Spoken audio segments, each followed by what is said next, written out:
இவன் எல்லாம் ஒரு ஆம்பளை கொண்டாட்டி வச்சுக்கிட்டு நடக்கிற மாதிரி இவனுக்கு சுயபுத்தியே இல்ல, சிந்தனையே இல்லையா? பார்த்தாலே முதல்ல இவெல்லாம் ஏன் வாழ்றாருன்னு தோணுது. இப்படி ஒரு பொழப்பா ஆம்பளையா கெத்தா இருக்கிறத விட்டுட்டு பொண்டாட்டி ஊசி வாங்கணும்னா கூட கேக்குறேங்கிறாரு. இதுக்கு இவர் செத்தே போயிடலாம்.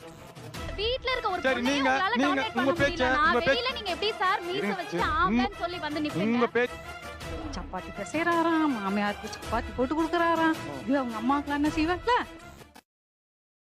அனைவருக்கும் கோபிநாத்தின் அன்பு வணக்கம். என் இனிய பொன்மொழிகளே எல்லோருக்கும் வணக்கம். Mic testing 1 2 3. I am a proud பொண்டாட்டி தாசன். பாத்தியா சொல்லும்போது எவ்வளவு கர்வமா இருக்குன்னு. Each word, each act, each movement will be dictated by her. உங்களுடைய ஒவ்வொரு மொமெண்ட்டையுமே கூட அவங்க தான் தீர்மானிக்கிறாங்க. உன்னை உங்க அம்மா அப்பா நல்லா வளர்த்திருக்கா. காலையில டிஃபன் கூட என்ன சாப்பிடுன்னு கேட்டு தான் சாப்பிடுவேன். என் வைஃப் கூட இல்ல, ஃபோன் பண்ணி எனக்கு என்ன சாப்பிட அப்படின்னு கேட்டு தான் சாப்பிடுவேன். ஓ, நீங்க இங்க சாப்பிடுறதுக்கு அங்க ஃபோன் பண்ணி கேட்டு தான் சொல்லுவேன். சபாஸ் சபாஸ் மாப்பிள்ள சபாஸ். சமையல் பாத்திரம் விலைக்கு கழுவிடுவா, ஆனா அந்த குக்கரை மட்டும் விளக்கவே மாட்டான். அந்த 12 மணி ஆனாலும் அந்த குக்கரை விலைக்கு போட்டு தான் நான் தூங்குவேன் என் பொண்டாட்டிக்காக. உன் கை பட்ட உடனே இங்க பாத்திரமெல்லாம் வெள்ளி பாத்திரமா மின்னுதுடா. செருப்பு பிஞ்சிரும். கழுவுறது எவ்வளவு கஷ்டம். உள்ள கூட கழுவிடலாம் சார். மேல அந்த மூடிக்கிட்ட விசில் இருக்கு பாருங்க, அது உள்ள எவ்வளவு தேய்ச்சாலும் போவே போவாது. இவ்வளவு சொல்லி உனக்கு என்ன பிடிவாதம்? போ. நான் உன்னை விட்டு போக முடியாது. தினந்தோறும் உங்க வீட்டுக்காரர் மட்டும் அந்த குக்கர் மட்டும் கழுவி கொடுத்தா உங்களுக்கு எப்படி இருக்கும்? என் புருஷன் நீதான், என் புருஷன் நீதான்னு சொல்லி தொழுதுட்டே இருப்பேன். ஆஹா சூனா போனா ஒவ்வொருத்தருக்கு வேகத்தை பார்த்தோம்னா அவன் அருமை வறுமைக்கு ஆபத்து வந்துரும் போல் இருக்கடா. நீ விளக்குறாசா? குக்கரா விளக்கு. 5 குக்கர் விளக்கு. எத்தனை ஆண்டுகளான நான் தான் குக்கர் விளக்குவேன். ஓகே, அது என்னுடைய ஆசை. இப்படி ஒரு நல்லவங்கிட்ட வந்து மாட்டிருக்கமே. அவங்க உட்கார்ந்த இடத்துல இருந்து இது எனக்கு வேணும் அப்படின்னு சொன்னாங்கன்னா நான் வேகமா போய் எடுத்துட்டு வந்து கொடுத்துருவேன் சார். எந்த விஷயம்னாலும். இப்படி சோறு திங்கிறக்கு எவ்வளவு மானம் கட்டு போய் தெரிய வேண்டியிருக்கு தெரியுமா? பேசுறாங்க பேச்சு. அம்மாங்க தோசை சுட்டுட்டு இருப்பாங்க, நான் நேரா எடுத்துட்டு வந்து அவங்களுக்கு கொடுத்துருவேன். அவங்க உட்கார்ந்திருப்பாங்க, நீங்க கொண்டு தோசை வச்சிருவீங்க. பிகாஸ் பேசிக்கலி ஐ அம் சோம்பேறிங்க. நீ சாப்பிட்டீங்கன்னா சொல்லு, நான் சாப்பிடுறேன் அப்படின்ற அளவுக்கு கூட நான் ஒருவேளை நான் சாப்பிடலங்க அப்படின்ட்டா நான் விட்டுருவேன் சார். நான் சாப்பிடுவேன். நீங்க சாப்பிட மாட்டீங்க. உனக்கு அதப்பா புரட்டிடுவானுங்க. ஐ அம் ப்ரௌட் பொண்டாட்டி தாசன். பார்த்தாலே தெரியுதா? தாளே தெரிகிறது. தெரிகிறதா? ஒரு டைம் வந்து பாத்தீங்கன்னா எப்பயும் என் வைஃப் இப்படி தலையை சொரிஞ்சுக்கிட்டே இருப்பா. உன்னை கேட்டாரா? என்ன சின்ன பழத்தனமா இருக்கு ராஸ்கல். சொரிஞ்சிட்டு இருக்கையில ஒரு நாள் வீட்டுல வெளியில யாரும் இல்ல, மொட்டை மாடிக்கு பக்கத்துல உட்கார வச்சு பேன் பார்த்துட்டு இருந்தேன். அந்த ஹவுஸ் ஓனர் அம்மா வந்து உனக்கெல்லாம் அறிவு இருக்கா, மேல உட்காந்துட்டு இப்படி பேன் பார்த்துட்டு இருக்க அப்படின்னு கேட்டேன். ஒத்த ரோசா பிள்ளைய ரொம்ப அற்புதமா வளர்த்திருக்கமா. பயங்கரமா வாக்குவாதமே வீட்டை காலி பண்ணு அப்படின்ட்டான். வீட்டை காலி பண்ணா வீட்டையெல்லாம் காலி பண்ண முடியாது, உன் இஷ்டத்துக்காக வந்துட்டு வீட்டை காலி பண்ணு செய். இந்த பையனுக்குள்ளே என்னவோ இருந்திருக்கு பாரு. என் பொண்டாட்டிக்கு பேன் பாக்குறதுல உனக்கு போறாமம்மா அப்படின்னு சொன்னே போய் எங்க வீட்டுல எங்க அண்ணன் எங்க அம்மா எல்லார்கிட்டையும் சொல்லி, அப்படி என்னடா உனக்கு அவ்வளவு தேவரு? வீம்புக்கு நடுவுல உட்கார வச்சு பேன் பாக்குறேன்னு சொல்லி எல்லாருக்கும் முன்னாடியும் பேன் பார்த்து ஒரு அரை மணி நேரம் எல்லாரும் பேசுறதை கேட்டுக்கிட்டே இருந்தா, ஆனா பேன் பாக்குறத நிறுத்தல. விளங்கும்டா. அது வார சொல்லு வா. என்ன தெய்வமே, எங்கோ போயிட்டீங்க தெய்வமே. பேன் பார்த்தது கூட மாற்று கிடையாது. ஹவுஸ் ஓனர் எது சாம்பார் சிங்காக்குட்டி.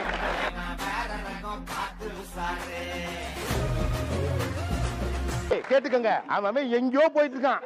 சொந்தக்கார தாய புள்ள 18 பட்டியை வச்சு பேன் பார்த்திருக்கீங்க பாருங்க. சார், என் பொண்ணுக்கு பேர் வைக்கிறது வந்து என் ஒய்ஃப் ஆசைப்பட்ட பேர் தான் வைக்கணும்னு சொல்லி அவங்க சொன்னாங்க. எங்க அம்மா அவங்க ஆசைப்பட்ட பேர் வைக்கணும்னாங்க. மனைவி பேச்சு தான் கேட்டேன். அவங்க உன்னை எல்லாம் திருத்தவே முடியாதுடா. இப்ப அம்மா கோச்சுக்கல, என்னப்பா நாங்க பேர் வைக்கணும்னு சொன்னா அம்மா கேட்டாங்க, இதே கேட்ட தாய்க்கு பின் தாரம் தானமா, இனிமேல் அவதானமா எனக்கு அப்படின்னு சொல்லி சொன்னேன். பொண்டாட்டி உன்னை பெத்ததுக்கு உடம்பெல்லாம் பூரிச்சு போயல இருக்கும். ஒய்ஃபோட அம்மா வந்திருக்காங்க வீட்டுல. நேத்து வந்து சப்பாத்தி சொல்றதுக்கு அவங்க அம்மா அவங்க தராங்க, நான் சுட்டி கொண்டு அவங்க சாப்பிட போட்டுருக்கேன். சிரிக்கிறானி வெக்கமா இல்ல? அம்மா சப்பாத்தியை ஒரு அமுத்து தராங்க, அவங்க பிரஸ் பண்ணி தான் தராங்க. சுட்டது நீங்க தான். அடுப்புல சீரியல் பார்த்துட்டு வந்திருக்காங்க, நான் கொண்டு வந்து அவங்களுக்கு சப்பாத்தி போட்டு குருமா வேணுமாமா. நீ எல்லாம் பிறந்ததே ஒரு சாபக்கேடு, முடிஞ்சா இன்னைக்கே போய் செத்துரு. டிவி எந்த சேனல் மாத்தணும்னு சொல்லி கேட்டு அதை வச்சு கொடுத்து நான் போய். ஓ, இது என்ன தம்பி தோசை கதையை விட பெருங்கதையா இருக்கு. இது மாமியார் தேய்ச்சி கொடுக்க, மருமக பிள்ளை சப்பாத்தி போட, அவங்க வந்து டிவி பார்த்து சீரியல் பார்த்துட்டு இருக்காங்க. ஓகே, நீங்க எல்லாம் பர்மனண்டா சந்திரமண்டலத்திலே தங்க வேண்டியவங்க, தவறி போய் பூமியில் இருக்கீங்க. எந்த நான் சீரியல் பார்க்க எனக்கு பிடிக்காது. பட் அவங்க புடிச்சா மட்டும் ஒன்றும் பண்ண முடியாது, ஒன்றும் பண்ண முடியாதா? பட் எந்த விளம்பரம் போட்டாங்களோ அடுத்து எந்த சேனல் மாற்றி எந்த சீரியல் வைக்கணும். ஓகே, அது கூட நீங்க ஹெல்ப் பண்றீங்க. சூப்பரா. உனக்கெல்லாம் வெக்கமே இல்லையாடா? சோறு தானே திங்கிற. வைஃப்காக அவங்க அம்மா கூடயே வந்திருக்கோம் சார். இப்போ மாமியார் வீட்லயே இருக்கோம் நாங்க. மனைவிக்காகவே மாமியார் வீட்டுல போய் செட்டில் ஆயிட்டீங்க. ஓகே, நைட் டின்னர் நான் தான் பண்ணுவேன். இன்னைக்கு போய் திட்டுறாங்க, நீ பாட்டு போயிட்டா எனக்கு யார் டின்னர் பண்ணி கொடுப்பான்னு கேக்குறேன். இன்னைக்கு ஒரு நாளைக்கு சகல நிலைமை நினைச்சு ரொம்ப பரிதாபமா இருப்பா. நைட்டுக்கு எப்படியா மேனேஜ் பண்ணிக்கோ, நான் இன்னொரு நாள் காலையில படி தந்துடுறேன். கழிக்கிறதுக்கு இதை பேலன்ஸ் பண்ணுறது நாளைக்கு மார்னிங். என்ன ஒரு புத்திசாலித்தனம். போகக்கூடாதுன்னு வாங்க, இங்க போகாதீங்க, ஃப்ரெண்ட்ஸ் கூட பார்க்காதீங்க, ஃப்ரெண்ட்ஸ் கிட்ட போகாதீங்கன்னு வாங்க. அப்படியா? அடி விழும். ஃப்ரெண்ட்ஸ் கூட சுத்தினா அடிப்பாங்க கண்டிப்பா. ரொம்ப பயங்கரமான ஆளா இருப்பாரோ. ஒய்ஃப் அடிக்கிறாங்கிறதுக்காண்டி அவங்க ஒய்ஃபுக்காக நீங்க ஃப்ரெண்ட்ஸை கட் பண்ணிக்கிட்டீங்களா? நார்மலாக பாதி பேர் ஒதுக்கியாச்சு. ஆல்மோஸ்ட் இப்போ வந்து 75% ஃப்ரெண்ட்ஸ் கட் பண்ணியாச்சு. இங்க வா. இவங்க கிட்ட நேரா போய் நீ ஒரு பொண்டாட்டி தாசன் நேரம் சொல்ல மாட்டோம். நம்ம பெரும்பாலும் பாத்தீங்கன்னா பின்னால தான் சொல்லுவாங்க. எப்படி எப்படி எப்படி எப்படி எப்படி இங்க வாங்க, இங்க இல்லைங்க, இப்போ நீங்க வாங்க, பின்னால வாங்க. இதான் முதுகுக்கு பின்னால பேசுறது டெமோ. பொண்டாட்டி பேனெல்லாம் பாக்குறாரு. இப்படி என்னதான் வசியம் பண்ணாங்களோ, என்ன சொல்லி என்ன தலானி மந்திரம் போடுறாங்களோ தெரியல. ஓ அப்படியா விஷயம். அது போய் தனியா படிச்சுட்டு வேற வருவாங்க போல இருக்கு அப்படின்னு பேசுவாங்க. ஆக்சுவலா அவரை பத்தி நீங்க தப்பா எதுவும் பேசுன மாதிரி தெரியல, உங்க வயிற்றுல சொன்ன மாதிரி இருக்கு.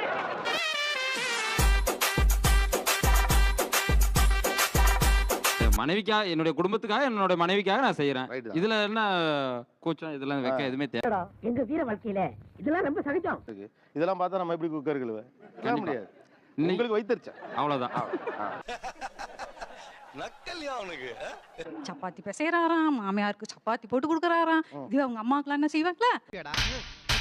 நீ கேட்ட ஒவ்வொரு கேள்வி என்ன செருப்பால் அடிச்ச மாதிரி இருக்குடா. பார்த்தாலே முதல்ல இவரெல்லாம் ஏன் வாழ்றாருன்னு தோணுது. இப்படி ஒரு பொழப்பா, ஆம்பளையா கெத்தா இருக்கிறத விட்டுட்டு பொண்டாட்டி ஊசி வாங்கணும்னா கூட கேக்குறேங்கிறாரு. இதுக்கு இவர் செத்தே போயிடலாம். நாளைக்கு உங்க பேரண்ட்ஸ்க்கோ எதுக்கோ வந்து நீங்களே ஓனா டிசிஷன் எடுக்க வேண்டிய ஒரு சிச்சுவேஷன்ல இருக்கீங்கன்னா, அப்போ எல்லாத்துக்குமே ஒய்ஃப் பின்னாடி தான் போய் நிற்பீங்கன்னா அப்புறம் நீங்க என்ன மனுஷன்? நான் இப்ப என்ன தப்பு பண்ணிட்டு இப்படி தேடிக்கிட்டு இருக்காங்க? அப்ப டிபெண்டன்சி அப்படின்றது தவறா அப்படின்னு நினைக்கிறீங்களா? தப்பு தான் சார். ஆம்பளையா இருக்கும்போது டிபெண்டா இருக்க கூடாது சார், அது தப்பு. அதாவது வாய்க்கு வந்தபடி எல்லாம் பேசக்கூடாது. எதா இருந்தாலும் நியாயமா பேசணுமா இல்லையா? நீங்க யாரு மேலுமே டிபெண்டா இல்லாம இருக்கீங்களா? பட் இல்ல சார், ஆமா டிபெண்டா இல்ல சார். நீங்க யாரு மேலே டிபெண்டா இல்ல, கிடையாது கிடையாது. அமைச்சர் இந்த முறை மாட்டுவான். கிடையாது கிடையாது. உலகத்துல எந்த உயிரும் டிபெண்டா இல்லாம இருக்கவே முடியாது. Man is called as a social animal for your information. நான் குமார் அவசரப்பட்டியே. கன்ஃபியூஸ் ஆயிக்காதீங்க. உதவியையும் அவளுக்கு நான் அடிமையா இருக்கிறேங்கிறதையும் நீங்க கன்ஃபியூஸ் பண்ணிக்கிறீங்க. சூதுவா தெரியாம வளர்ந்துட்டு என்ன பண்ண சொல்றீங்க? as look like a servant மாதிரி இருக்கீங்க. ஒரு சர்வன்ட்ட வந்து எங்களுக்கு சர்வன்ட்டா வச்சு பார்க்க முடியாது. இதுக்கு முன்னால ஒரு அவமானப்பட்டதே இல்லையா? மனைவிக்கு, தன்னுடைய குடும்பத்துக்காக, மனைவிக்காக சர்வெண்டா இருக்கலாம். எங்களுக்கு எந்த வித ஆட்சேபனையும் இல்ல, எந்த கௌரவ குறைச்சல் இல்ல. நான் சொல்றேன் சபாஷ், சரியான போட்டு அடிச்சு ஆணித்தரமா சொல்றேன். நான் உன்னை வந்து ஒரு வேலைக்காரனா தான் என்ன பார்க்க முடியும். என் ஹஸ்பண்டா பரவாயில்ல, வேலைக்காரனாலும் பார்த்தாலும் பரவாயில்ல. எவ்வளவு பெரிய கேவலம் வந்தாலும் சரி, ஒரு செருப்ப வாயில கம்ப கொடுத்துக்கிட்டு இன்னொரு செருப்ப சாணியில முக்கி எடுத்து உச்சாந்தல நச்சுன்னு அடிச்சாலும் சரி, கடைசி வரைக்கும் வேலை வெட்டிக்கு போகாமே நாம வாழ்ந்து காட்டணும். இதான் நம்ம லட்சியம். வீட்ல இருக்க ஒரு பொண்ணை உங்களால டாமினேட் பண்ண முடியலனா வெளியில நீங்க எப்படி சார் மீச வச்சு ஆம்பளன்னு சொல்லி வந்து நிப்பீங்க? நீங்களே நான் தான் அடிமைன்னு சொல்லிட்டு வந்து உட்கார்ந்துட்டு இருக்கீங்க. அப்படி இருக்கறச்ச நீங்க எப்படி அந்த வார்த்தையை பேச முடியும்? நீங்க எப்படி அடிமை போட? என்ன பேசிக்கிட்டு இருக்க? எதுக்கு இருந்தாலும் எனக்கு முடக்காம. நல்லா சம்பாதிக்கிறாரு, கை நிறைய கார், வீடு கீடு பங்களா எல்லாமே இருக்காரு. ஒண்ணே ஒண்ணா பொண்டாட்டி பேச்சை கேட்கவே மாட்டாரு. அப்படின்னா உங்க வீட்டு பொண்ணை அவர் கொடுப்பீங்க? ஏன்டா தயங்குற? தைரியமா சொல்றா. சொல்லு, நீ தான் தைரியமான ஆளத்தை சொல்லு. இப்போ உங்க வீட்டுக்காரர் நீங்க சொல் பேச்சு கேக்குறாருன்னு வச்சுக்கலாம். இப்ப சொல்றாங்களே இந்த ஃப்ரெண்டோட சேராதீங்க, உங்களுக்காக அந்த நட்பை ஒரு கட் பண்ணிக்கிறார் அப்படின்னு வச்சுக்கலாம். இப்போ அவர் யாரு? என்ன பங்கு? மாட்டிக்கிட்ட பங்கு. அடிமையா? அடிமென்ட் இல்ல சார். பப்பியா? இல்ல. ஆண் வீரம் இல்லாதவரா? இல்ல. இல்ல இல்ல, அப்ப அவன் யாரு? வந்து இப்ப நான் என்ன உங்ககிட்ட சொல்றது? அது ஒரு ஃப்ரெண்ட் விட்டுட்டேன் அப்படினா ஓகே சார், அக்செப்டபிள். ஓகேவா? என்னோட 75% ஃப்ரெண்ட்ஸையும் நான் விடுறேங்கறபோது அது என்ன சார் அக்செப்டபிள்? சூதுவா தெரியாம வளர்ந்துட்டு என்ன பண்ண சொல்றீங்க? சார் நான் ஒரே விஷயம் கேக்குறேன். நீயாவே இல்லாம இன்னொருத்தவங்களுக்காக நான் அவங்களுக்காக செய்யும்போது நீ யாரா இருக்க? நான் அந்த क्वेश्चन மட்டும் பதில் சொல்லுங்க சார். நான் அவங்களுக்கு புருஷனா இருக்கேன்.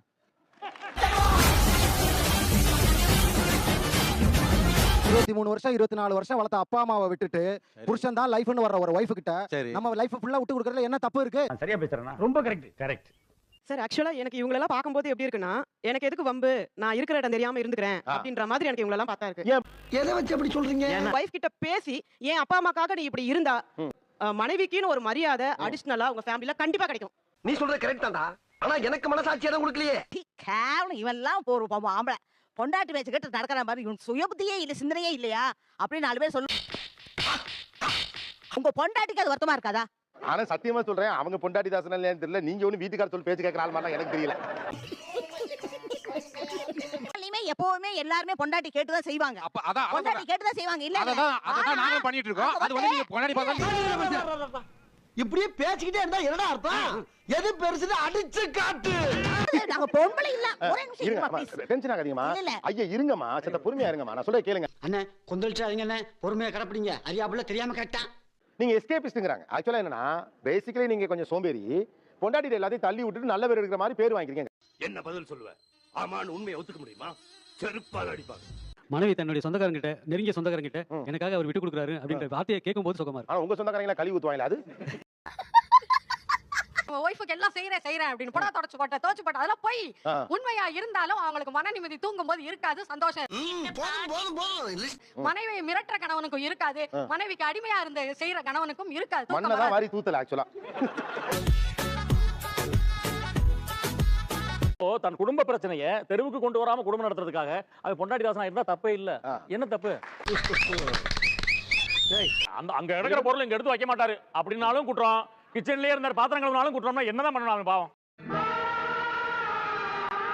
குடும்பத்தை தாண்டி சமூகத்தின் பார்வையில குடும்ப பிரச்சனையை தெருவுக்கு கொண்டு வராம குடும்பம் நடத்துறான் பாத்தீங்களா, அவன் தான் சிறந்த கணவன்.